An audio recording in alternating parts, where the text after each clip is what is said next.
Was Ulysses S. Grant an abolitionist? Did the family of his future wife, Julia Dent, support slavery in the Confederacy? Why did Ulysses S. Grant vote for James Buchanan, the Democratic candidate in the 1856 presidential campaign? And who did Grant vote for president in the election of 1860, shortly before the Civil War? And why were the federal forces overrun by the surprise Confederate attack on the first day of the Battle of Shiloh? And why were the Confederate forces surprised by the Union offensive on the second day of the Battle of Shiloh? And why were the Confederates ultimately defeated in this battle? And what lessons did General Grant learn from his hard-fought victory at the bloody Battle of Shiloh?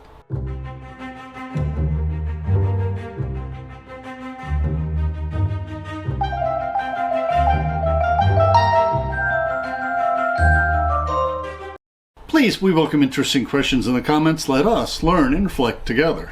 At the end of our talk, we'll discuss the sources used for this video. Please feel free to follow along in the PowerPoint script we uploaded to SlideShare, which includes illustrations. Our sister blog includes footnotes, and both include our Amazon book links. We prefer not to focus on the various battles of the Civil War, but rather on what they teach us about the character of those who fought those challenging battles, and how they affected our common history. The Battle of Shiloh, which was one of the early battles of the Civil War before most of the soldiers were battle-hardened, reveals why General Ulysses S. Grant was perhaps the greatest general of the Civil War, both tactically and strategically. Those who fought the Civil War grew up in the America of Andrew Jackson, when the giants of the second generation of American leaders fought to hold the United States together. Great orators like Henry Clay and Daniel Webster, who would inspire later Union soldiers to fight to preserve the Union. These were the years when the slave-owning Southern President Andrew Jackson threatened to deploy federal troops to prevent the secession of South Carolina over tariffs during the nullification crisis in the 1830s. Northern schoolchildren memorized portions of Webster's patriotic speeches, which helps to explain why Union soldiers were so willing to fight to preserve the Union. Now, Jesse Grant enrolled his son in the West Point Military Academy, as he may not have had the funds to pay for tuition elsewhere. Now, at West Point, Ulysses met many of the Union and Confederate generals who fought in the Civil War. These generals fought in the same Federal Army in the Mexican-American War, provoked by the Democratic President James K. Polk, that added California, Texas, and the other southwestern states to the United States. Many historians, as well as Grant, argue that this war was a cause of the bloody Civil War 2 decades later. In many ways, this war influenced the tactics and policies of the Civil War. The loyalties of many families were split in pre-Civil War America, including families of many leaders on both sides. Grant was no exception. His family were solid abolitionists who supported the Union, while the family of Julia Dent, his new bride, owned slaves and were sympathetic to the Confederacy. When they married shortly after the Mexican-American War, Grant's parents did not attend their wedding held at the Dent plantation, which was close to where he was stationed. Later, during the first year of the Civil War, many of the Dent slaves escaped. After the Mexican-American War, the thousands of miners who flocked to the California gold rush challenged the law and order of the new American territory. Grant's regiment was ordered to California to help to maintain order, but since Julia was pregnant, he had to leave her behind, as the overland passage across Panama was challenging. Grant started drinking to alleviate the boredom and loneliness he felt. Although his commanding officer did not court-martial him, he was persuaded to resign from the army to return home to his Julia. And during the war, Julia sometimes traveled so she could be close to him, which was not typical in the day. Now, Ulysses S. Grant was a kind-hearted and naive man, and this trait often hurt him in his pocketbook. The 7 years he spent in civilian years were years of struggle. At one time, he was reduced to selling firewood in the streets of St. Louis. At another time, a business partner stole the modern equivalent of tens of thousands of dollars from him. At another time, his small family lived in a humble, rudely built homestead while he tried his hand at farming on the Dent property. The Dents gave him a slave, but Grant was reluctant to coerce him to work productively, choosing to emancipate him instead. And finally, he was able to gain a modicum of financial success when he worked as a store clerk at a family business operated by his younger brothers just before the outbreak of the Civil War. And to understand the politics of pre-Civil War America, let's review quickly the presidents from Polk to Abraham Lincoln. Although the presidency of James Polk, a Tennessee Democrat and slaveholder, greatly expanded the territory of the United States, making westward expansion possible by solidifying its Oregon border with Canada and paving the way to statehood for Texas, California, and the southwestern states in between, the Mexican-American War that guaranteed this expansion in the Southwest was controversial. Polk lived up to his electoral promise to be a one-term president, and the Whig candidate, General Zachary Taylor, won the next election. But when Taylor died 16 months later, the Whig vice president, Millard Fillmore, served out his term. Now, the other Whig general who served in the Mexican-American War, Winfield Scott, was nominated for president in 1852, but was handily defeated by the Democratic candidate, Franklin Pierce. Scott's opposition to slavery made him unpopular in the South. He only carried 4 of 31 states. The conflict over slavery functionally destroyed the Whig Party, as both Northern and Southern leaders abandoned it to join other parties. Now, there was a three-way contest in the presidential election of 1856 between the Democrat James Buchanan, John Fremont of the newly formed Republican Party, and Millard Fillmore, running for re-election, nominated by the Know-Nothing Party and what remained of the Whig Party. Now, formerly a national party, the Whig Party disintegrated over the issue of slavery and violence sparked by the Kansas-Nebraska Act, and Buchanan honored his pledge to serve only one term. Now, in 1860, the Democratic Party split into two factions over the issue of slavery. There was a four-way contest in the presidential election of 1860 between the Southern Democratic candidate endorsed by Buchanan, John Breckinridge, the regular Democratic Party candidate Stephen Douglas, John Bell of the Constitutional Union Party, and Abraham Lincoln of the Republican Party. Douglas only carried his home state of Illinois. 3 border states supported Bell. The southern states all voted for Breckinridge, and the northern states voted for Abraham Lincoln, who won a majority of the Electoral College votes. Now, reacting to Lincoln's election, South Carolina seceded from the Union in late December, followed by 6 other Confederate states that seceded in February, roughly a month before Lincoln's inauguration in March 1865. Afterwards, Buchanan retired to his home in Lancaster, Pennsylvania, supporting the Union efforts during the war, although he did not support the Emancipation Proclamation. In 1866, after the war, Buchanan published his memoirs extolling the many accomplishments of his administration. Now, many historians rank James Buchanan and his predecessor Franklin Pierce as 2 of the worst presidents in history for their support of the South and for their failure to resolve the conflicts that would lead to the Civil War. Historians especially criticize Buchanan for his passivity and failure to prevent the southern states from seceding when he was a lame duck president. But if the Confederacy had won the Civil War, or if the Northern Democrats, led by former General McClellan, had won the 1864 presidential election and negotiated a truce with the Confederacy, James Buchanan's reputation likely would have survived on the strength of the other accomplishments of his administration. Now, what is astounding about James Buchanan is that he was perhaps one of the most qualified candidates in history to win the presidency, while Lincoln was one of the least qualified candidates based on their prior political experience.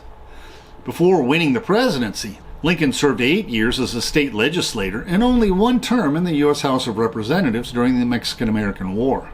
In contrast, Buchanan had 3 decades of national political experience, serving in both the House and the Senate, serving President Polk as Secretary of State, and serving as a diplomat first to Russia, then to England, shortly before elected as president. Now, who did Grant vote for in 1856 and 1860? In 1856, the Republican Party was a new party, having only been recently formed. After the Whig Party disintegrated, many Whigs joined the new Republican Party, including Lincoln, but others joined the short-lived Know-Nothing Party, an anti-immigration party. Ulysses S Grant remembers the political climate. Up to the Mexican War, there were but a few out-and-out abolitionists, men who carried the hostility to slavery into all elections. They were noisy but not numerous, but the great majority of people in the North were opposed to slavery. Now, Northerners did not hold the states where slavery existed responsible for it. and believed that protection should be given to the right of property in slaves until some satisfactory way could be reached to get rid of the institution. Opposition to slavery was not a creed of either political party.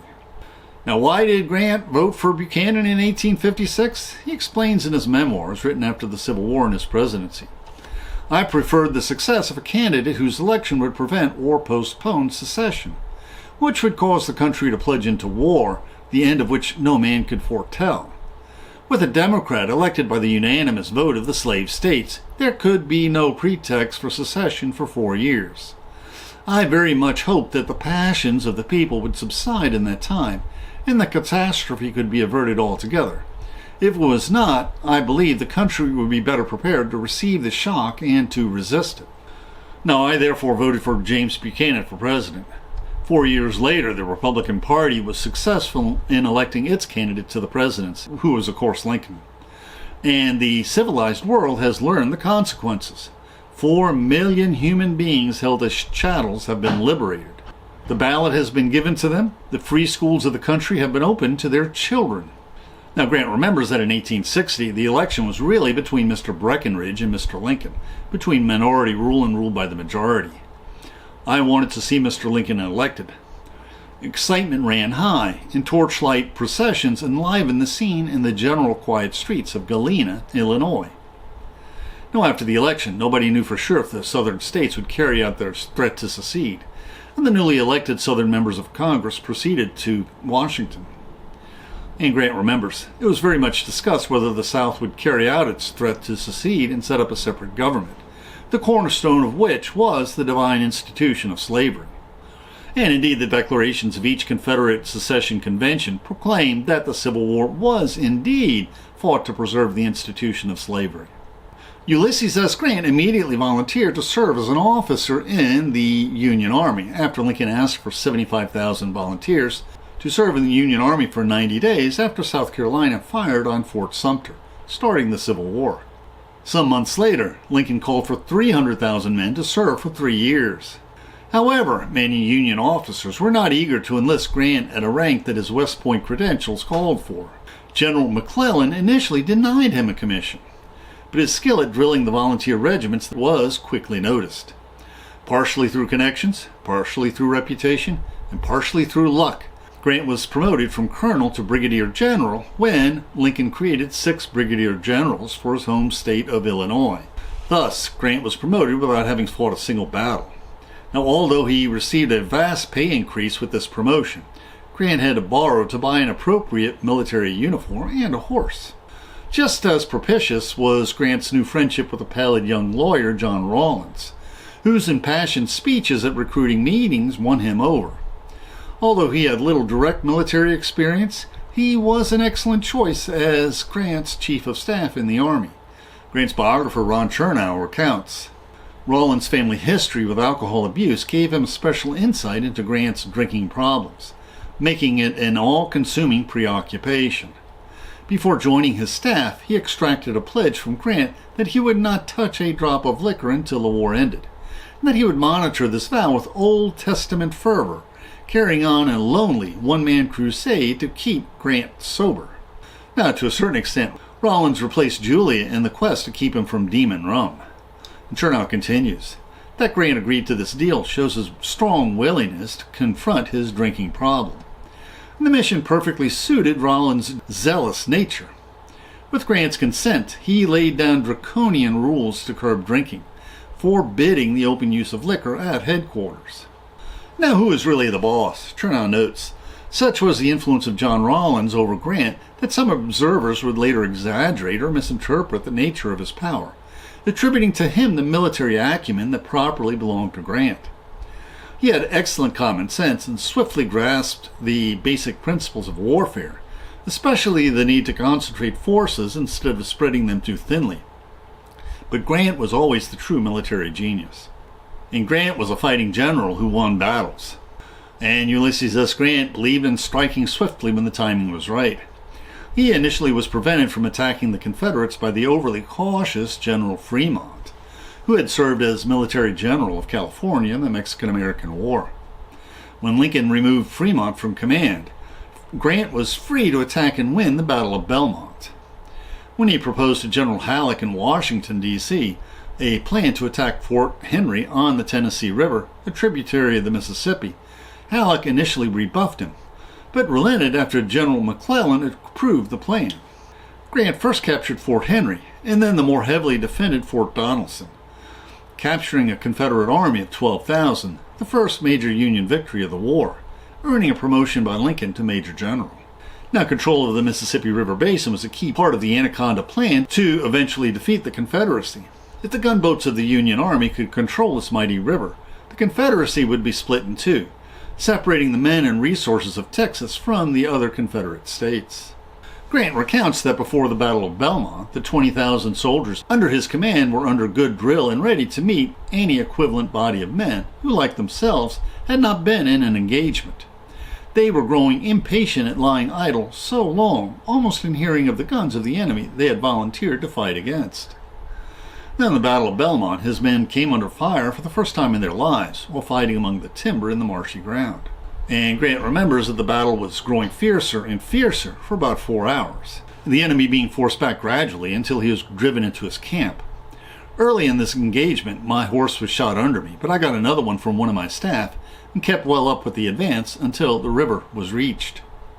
Now, unlike World War I, but like the Napoleonic Wars, in the Civil War the officers fought close to their men, as the communications technology was not sufficiently advanced that generals could direct the battle safely in the rear out of harm's way. Grant remembers that on the Tennessee River was Fort Hyman and Fort Henry, and on the Cumberland River was Fort Donelson, both tributaries of the Mississippi River. At these points, the two rivers approached within 11 miles of each other. And these positions were of immense importance to the enemy, and of course correspondingly important for us. Fort Donelson was the gateway to Nashville, Tennessee, a place of great military and political importance, and to a rich country extended far east into Kentucky. And the Confederates abandoned Fort Hyman and evacuated most of their men from Fort Henry to Fort Donelson, leaving only about 100 soldiers to man the guns to cover their withdrawal. Grant recalls, "I was very impatient to get to Fort Donelson because I knew the importance of the place to the enemy, and I supposed that he would reinforce it rapidly. I felt that 15,000 men on the 8th would be more effective than 50,000 men a month later." And Fort Donelson was attacked by gunboats and by soldiers on land, and both sides suffered losses in several days of fighting, and we won't worry about the details of the battle. Instead, we're interested in learning how Grant's fighting spirit and his unflappable tactical sense helped win many battles. Grant recalls, "Some of our men are pretty badly demoralized, but the enemy must be more so, for he has attempted to force his way out of the fort, but has fallen back. And the one who attacks first now will be victorious, and the enemy will have to be in a hurry if he gets ahead of me. I was determined to make the assault at once on our left." Now, Grant had caught Lincoln's eye as a general who was a fighter who could confront the Confederates and win. But his decisive victories upstaged both General George McClellan and General Halleck. Halleck accused Grant of insubordination, falsely accused him of drinking, and accused him of refusing to report his troop strength to headquarters on a regular basis. Grant protested that he was innocent, that he communicated his troop strength regularly as requested. However, it was later discovered that a rebel spy had not forwarded Grant's telegrams to Halleck. Halleck, with McClellan's approval, had Grant detained while his case was being investigated. Grant objected, "This is no time for red tape. This is a time for war. Halleck has arrested me for a breach of red tape." Now, Secretary of War Stanton and Lincoln made sure that Grant was exonerated, released, and promptly restored to his command, and reassigning McClellan and Halleck to other positions.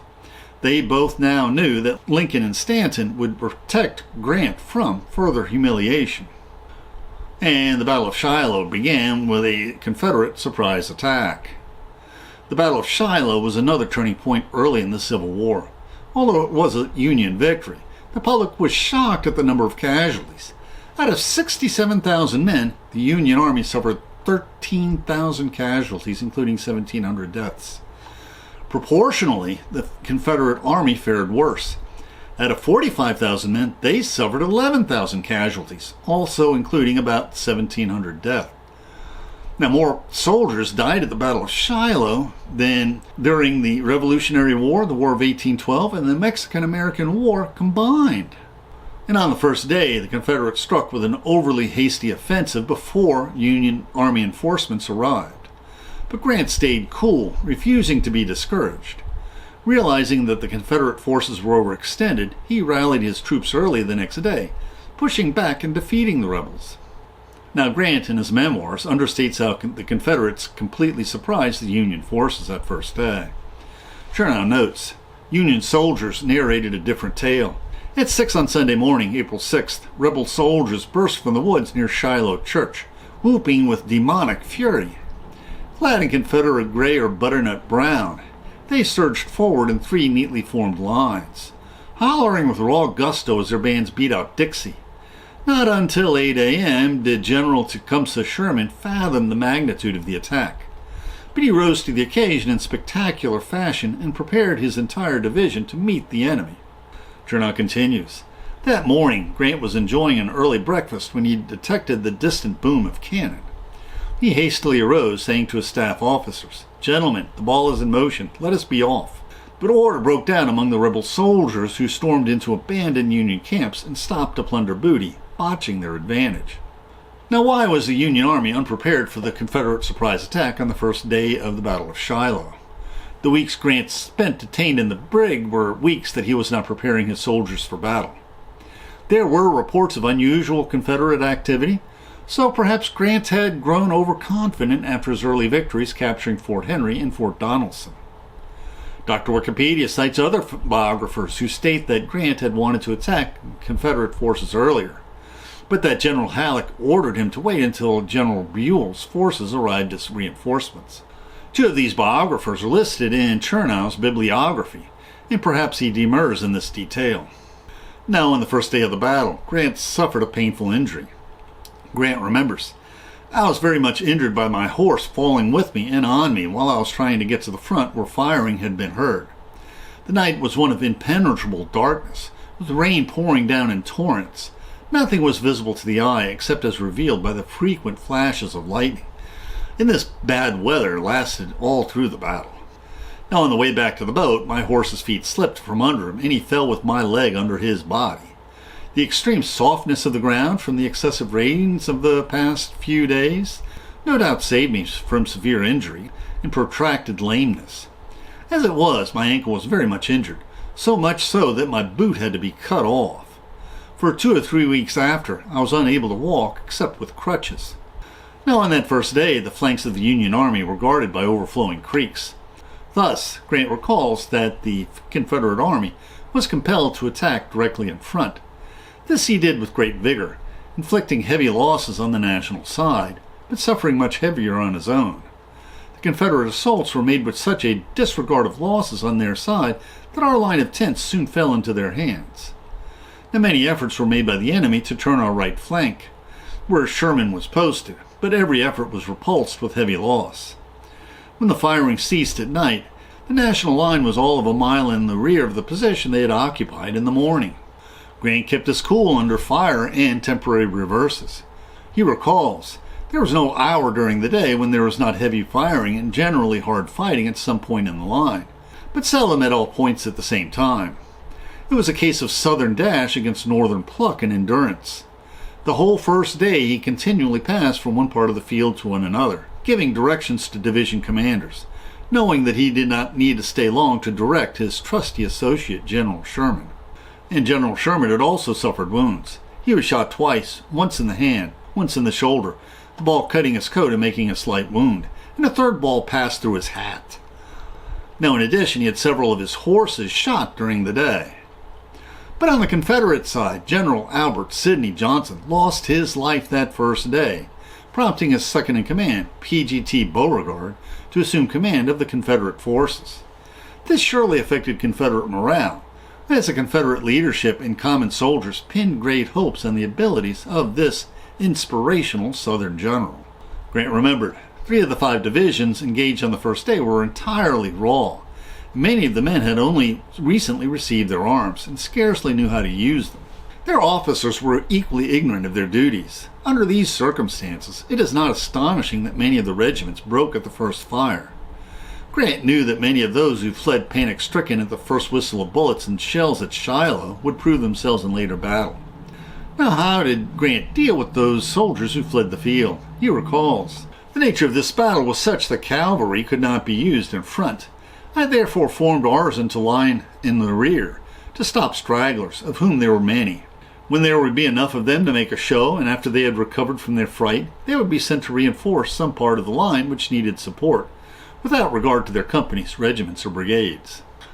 But on the next day, the Union forces repelled the Confederate forces at Shiloh. Not only was General Grant cool under fire amidst battle, but he also had an uncanny ability to read the true state of the battlefield.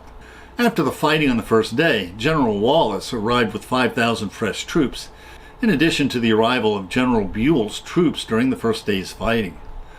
Grant senses that while the Confederate forces were overextended, his Union forces were nearly doubled in numbers and efficiency. Grant remembers, "So confident was I that before firing had ceased that first day, that the next day would bring victory to our arms if we could only take the initiative, and I visited each division commander in person before any reinforcement had reached the field. I had directed them to throw out heavy lines of skirmishers in the morning as soon as they could see, and push them forward until I found the enemy, following with their entire divisions in supporting distance, and to engage the enemy as soon as found. But that night was a miserable night. The only consolation was that both armies were exposed to the horrible weather." Grant remembers, "During the night, rain fell in torrents, and our troops were exposed to the storm without shelter. I made my headquarters under a tree. My ankle was so much swollen and painful that I could get no rest." Now, he tried to get some sleep in a log house used as a hospital, but he remembers, "All night, wounded men were being brought in, their wounds dressed, a leg or arm amputated as the case might require, and everything being done to save life or alleviate suffering. The sight was more unendurable than encountering the enemy's fire, so I returned to my tree in the rain." During the night, Grant remembers that the Confederates fell back so far to get the shelter of our tents during the rain, and also to get away from the shells that were dropped upon them by the Union gunboats every 15 minutes during the night, which was a deadly precipitation that the Union armies did not have to face. Soon after 4 a.m. the next morning, each of the Union armies formed on the long Union line. Because of his bum ankle, Grant had to be lifted onto his horse. Morale soared among the Union forces, as Grant's optimism had infected his entire army, as they fought and slogged through another rainy day. Grant proudly recalls, "On this second day, everything was favorable to the Union side. We had now become the attacking party. The enemy was driven back all day, as we had the day before, and finally he beat a precipitate retreat all the way to where the battle had started the previous day and beyond." Grant led his army in pursuit, making sure that their advance was neither too rapid nor too timid. Now, after the end of the battle, Grant remembers, "After the rain of the night before and the frequent and heavy rains for some days previous, the roads were almost impassable. The enemy, carrying his artillery and supply train over them in his retreat, made them still worse for the troops following. I wanted to pursue, but had not the heart to order the men who had fought desperately for 2 days, lying in the mud and the rain, whenever not fighting, to pursue." Now, why was Lincoln not angry at Grant for not pursuing the enemy to destroy them? After all, the situation sounds very close to the situation at Gettysburg. Now, perhaps this was because this was in the Western theater of war, which meant there were far fewer war correspondents filing reports for newspapers than in the East. Maybe Lincoln did not realize that Grant had abandoned the pursuit. All the same, this victory proved that Grant performed well under pressure, did not allow temporary reverses to discourage him, and was aggressive on the battlefield, bringing the fight to the enemy. Grant and Sherman were truly generals who could fight and win. Grant recalls, "Shiloh was the severest battle fought in the West during the war. I saw an open field in possession on the second day, over which the Confederates had made repeated charges the day before, so covered with dead that it would have been possible to walk across the clearing in any directions, stepping on dead bodies without a foot touching the ground. On the edge of the fields, bushes 10 feet high were pierced by bullets, and the smaller bushes were all cut down." Chernow recounts, "Before Shiloh, Grant had nursed hopes for a titanic battle that would triumphantly crush the rebellion. Now, stunned by the combative spirit of his foes, he knew that there would be many more bloodbaths and a long, grinding war of attrition. This began a conversion to a theory of total warfare in which all of Southern society would have to be defeated. Chernow continues, for Grant, Shiloh represented a personal victory. He had rescued his army from his own errors, showing a gumption and an audacity that altered the battle's course. He had shown coolness under fire and a willingness to take monumental gambles. The battle also instilled lasting confidence in the Army of the Tennessee, shattering anew the fighting mystique of rebel soldiers. Grant showed the same resourcefulness, tactical genius, and bravery when, on July 4, 1863, he captured and defeated a large Confederate army at Vicksburg, giving the Union control over the entire Mississippi River, cutting the Confederacy in two. On that same day, General Meade defeated Robert E. Lee at the bloody Battle of Gettysburg. After some months, Grant was promoted to lead all the Union armies, leading to victory and to the Confederate surrender at Appomattox. Although I wasn't planning to reflect on the battles of the Civil War, I changed my mind when I discovered how many paintings and lithograph prints were made of the battles and soldiers of the Civil War. However, we're still more interested in the politics and the consequences of the war than in the tactics of each individual battle. After the Civil War, the Union Army once again posted soldiers on the Texas border, but this time the United States was guarding the independence of Mexico against the meddling of France and an Austrian prince. The South was unrepentant. Few Southerners respected the civil rights and of due process under the law for the newly freed blacks. The Northern congressmen put the South under military rule. Union soldiers guaranteed the civil rights of freed black slaves. Murders and crimes that could not be prosecuted in local Southern courts were tried in federal courts. But after the Panic of 1873, a deep 5-year economic depression sapped Northern patience, and popular opinion turned against perpetually stationing federal troops in the Southern states to enforce the civil rights laws. And President Grant served for 2 terms after President Andrew Johnson, and had he wanted to, probably could have been nominated for a 3rd term. We also reflected on Grant's Indian policies and Custer's defeat at the Battle of Little Bighorn at the end of his 2nd term. And the presidential election of 1876 was contested. The white supremacist Democratic Party intimidated colored voters and nearly stole the election. Under the Compromise of 1877, the Republican presidential candidate was chosen by the Electoral College, and in exchange, federal troops were withdrawn from the former Confederate states. The Reconstruction era ended, and the Jim Crow and Redemption era began, leading to the stripping away of most civil rights for blacks in the South. And now we'll discuss the sources we used for this video. When learning about the moral characters of great men of history, we prefer to quote from their memoirs or autobiographies when they exist, and Ulysses S. Grant's memoirs reveal not only his military history and accomplishments, but insights into his motivations and the moral decisions he made. You also need to balance this with an excellent biography, such as Ron Chernow's Grant, as a biographer will cover uncomfortable topics that sometimes the subject will avoid. And we will be quoting more extensively from Chernow when we reflect on our summary of Grant's life. What did we not cover? The ugly details of Grant's trying 7 years in civilian life after he mustered out until his reenlistment in the Civil War. And Grant didn't include as many battlefield details as you would expect, but out of necessity we omitted many of these details. And we'll summarize the gaps between the battles of Shiloh, Vicksburg, and Appomattox in our summary. But if you're interested in the details, you need to read these sources yourself. The YouTube description includes a link to our PowerPoint script that we uploaded to SlideShare and also our blog. Please support this channel by sharing this video with your friends and by clicking on the like and subscribe buttons and by clicking on the Amazon links to purchase any of the books we discussed, which will earn us a very small affiliate commission. And please consider becoming a patron of our channel. Plus, we will host special discussion groups for our patrons. Plus, you can click on the Meetup or small M icon to participate in our online discussions, where we practice our future YouTube scripts.